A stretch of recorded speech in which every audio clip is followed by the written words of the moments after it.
बहुत है एक दिन अरे कोमरिया धोई के दाओ ए बबुआ के पास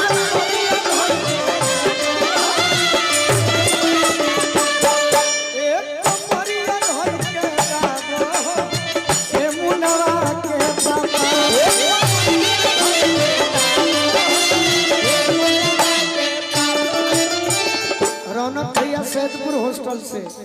आशीर्वाद दिलवानी स्वागत करो रौली भैया कोर से आमते बोलावेनी आम नहीं